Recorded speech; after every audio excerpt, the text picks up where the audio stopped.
Trilhas da Redenção, segunda parte, no Brasil. A família Lira Brandão. Capítulo 2, parte B. E então, como está? Nenhum mal-estar? Perguntou Anita, assim que Rita o serviu e saiu. Está exagerando em seus cuidados. Leopoldo, sentado ao lado da esposa, beijou-lhe a mão, dizendo: Não quero que se aflija por mim. Sinto contrariá-lo. Não estou tranquila. Pedro é um grande parceiro seu. Realizou tudo o que esperávamos dele quando fomos ao casamento de Henrique e viajamos por mais de 2 meses. Logo, nosso filho chegará de Lisboa e poderá assumir alguns encargos para que você possa diminuir o ritmo.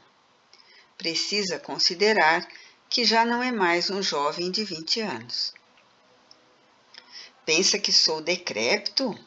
Leopoldo preferia não levar a sério as recomendações médicas para deixar parte das atividades.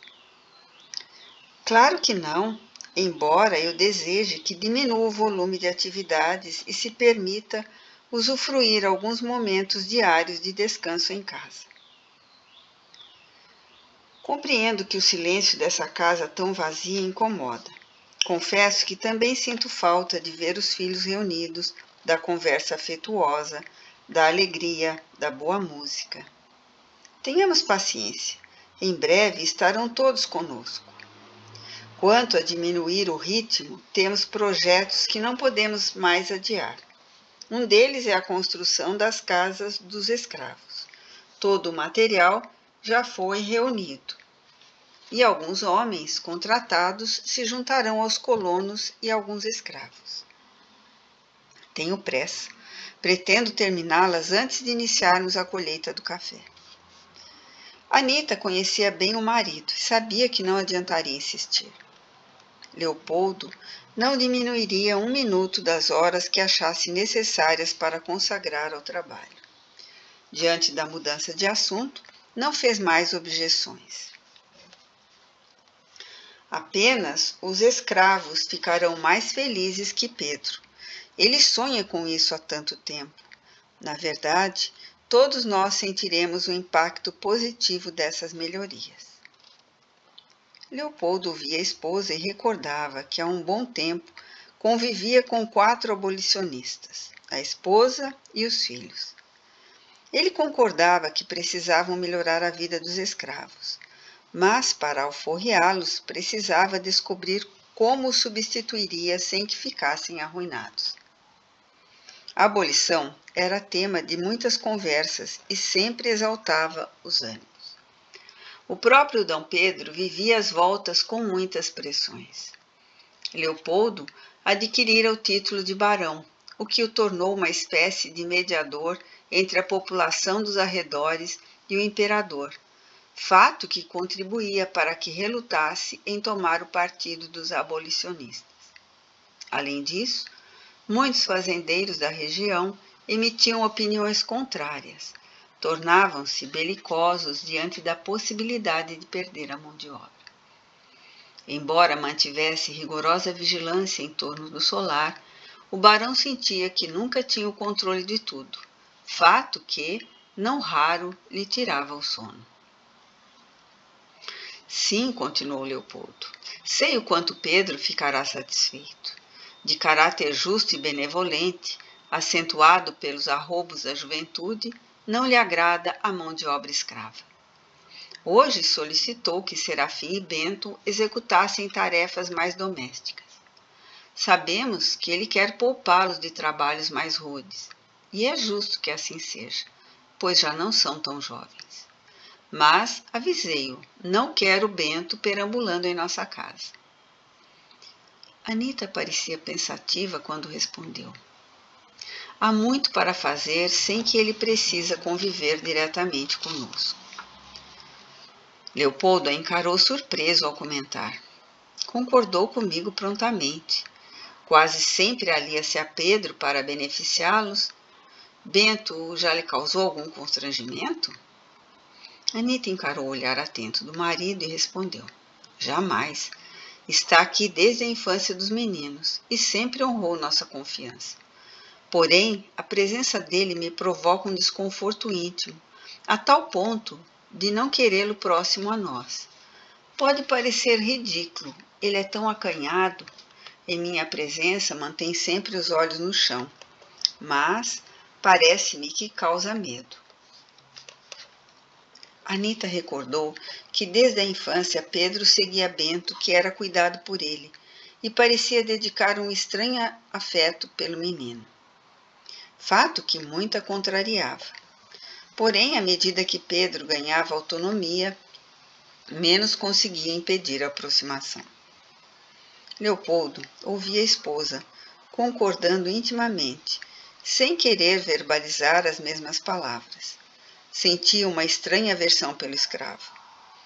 Sentindo-se irritado com o rumo da conversa, comentou: não fosse o afeto de Pedro lhe dedica, não o toleraria. Na verdade, eu já o teria vendido. Nem sei dizer por que o aceitei quando meu pai o trouxe. Leopoldo, em silêncio, recordava com nitidez uma tarde em que Duarte, seu saudoso pai, chegou à fazenda trazendo-lhe incentivos para sua nova vida de proprietário de uma grande fazenda. O comendador viera acompanhando o transporte de alguns escravos, ferramentas, madeira, sementes de cereais e, dentre todos os presentes, um que julgava muito especial. Trouxera as primeiras mudas de um excelente tipo de café para o filho iniciar a nova empreitada. Na memória de Leopoldo, ainda estavam vivas as primeiras impressões. A satisfação do pai ao lhe trazer as mudas do melhor café do Brasil, a alegria dele próprio até pousar os olhos nos escravos. Entre eles estavam Rufino, Zefina e Bento. Leopoldo, tomado de profunda hostilidade, esforçou-se para não recusar e ofender o genitor. Apenas agradeceu. Embora não se lembrasse de sua anterior existência, o contato com os inimigos de outrora fez vibrar nos recessos do seu ser a antipatia, até mesmo repulsa, sem que pudesse compreender tais revivências. Se pudesse extrair do passado os arquivos mentais relativos à existência que fora o judeu Levi Rosenthal, compreenderia que o antigo servo, Jonas, que outrora levou a lealdade ao extremo de cometer um suicídio, estava vivo na personalidade de seu pai, Duarte Lira Brandão. O mesmo que agora lhe trazia o antigo algoz, Afonso Navarro, renascido no corpo do infeliz escravo Bento, acompanhado do ex-comparsas.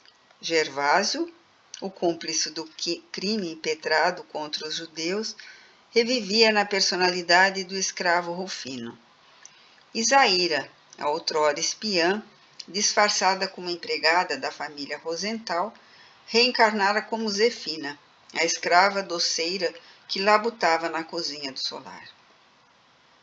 Leopoldo logo considerou Rufino um homem zombeteiro, ocioso, envolvia-se com muitas escravas, provocava arruaça. Anita sentia-se incomodada com a presença dele e fez algumas reclamações de condutas inadequadas. Por isso, apesar de Rufino e Zefina terem constituído uma família, Leopoldo vendeu. Mas Bento e Zefina ainda viviam ali. Durante grande lapso de tempo, em inúmeras oportunidades, tais criaturas rebelaram-se, usufruíram de todas as benesses de novas etapas terrenas, ignorando os sutis chamamentos de Deus ao caminho do bem. Na atual existência, amigos espirituais conduziram Afonso Navarro, Gervásio e Zaíra à África, a fim de afastá-los da Europa e Oriente Médio, cenários de tantos desatinos cometidos ao longo dos séculos. Afastados de falanges de obsessores que os perseguiam sem tréguas, renasceram em ambiente rústico. E eles que outrora perseguiram, deletaram, atraiçoaram, agora sentiam a solidão. Dantes, ricos dissipadores da fortuna no crime e nos vícios, agora eram miseráveis. Analfabetos, uma vez que em muitas existências desfrutaram de grandes mestres, sem jamais utilizar da cultura para contribuir com o progresso da sociedade que os acolheu. Encaminhados ao Brasil, receberam mais um sublime ensejo de reconstruírem os próprios destinos. Mesmo sofrendo rudes expiações, era outra oportunidade de fazer uma pausa no tenebroso caminho de desmandos e devassidão, de resgatar o passado culposo em processos dolorosos, visto que rejeitaram as suaves trilhas do devotamento e do amor a Deus e ao próximo. Indubitavelmente, a cruel sina de serem escravos não estava inserida nos códigos de legislação divina. Era uma consequência do mau uso do livre-arbítrio dos homens. Neste caso em particular, de Leopoldo e Anita, uma vez que nenhuma criatura renasce com o propósito de escravizar alguém.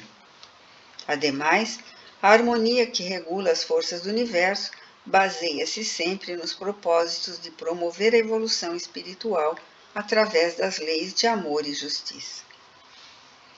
Levi e Isabel, agora revivendo como o casal Leopoldo e Anita, ainda sentiam as dores das lesões emocionais não cicatrizadas. E embora a bondade de Deus ali os reunisse com vista à reconciliação, ainda permaneciam alheios à extraordinária possibilidade.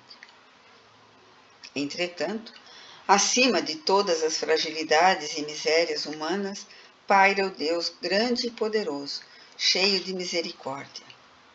A todos, envolvendo incansáveis solicitudes paternais, não impõe penas eternas, deseja apenas que o rebelde converta-se ao bem. Ele ali situou dois seres que detinham a capacidade de perdoar e oferecer a boa vontade redentora aos recalcitrantes. Pedro e Henrique, em outro tempo, Amadeu e Simão, que desde a meninice eram os mediadores entre os pais e os inimigos de outrora, tudo fazendo para diminuir o padecimento dos envolvidos no drama vivido em Lisboa. Anita observou a expressão absorta do marido e preferiu encerrar o assunto ao perguntar: é a primeira vez que a esposa de Henrique virá ao Brasil. Será que ela vai adaptar-se? Esperemos que sim. Casou-se com Henrique sabendo que iriam transferir-se para cá. Talvez se apaixone pelo Rio de Janeiro. Minha família também veio de Portugal e gostamos muito daqui. Nina pareceu ser muito culta, mas muito simples. As belezas do Rio de Janeiro são verdadeiramente apaixonantes. Anita, recorda-se do desafio que você enfrentou? Há mais de 20 anos, quando deixou a cidade para viver no campo, lembra-se como era Ouro Verde? Necessitou de muita coragem. Aqueles eram tempos tão difíceis, porém as dificuldades não provinham de ambientes simples ou sofisticados. O meu passado na Europa era tempestuoso. O presente no Brasil parecia sombrio. Então nos encontramos e nos entendemos. Eu nada lamento.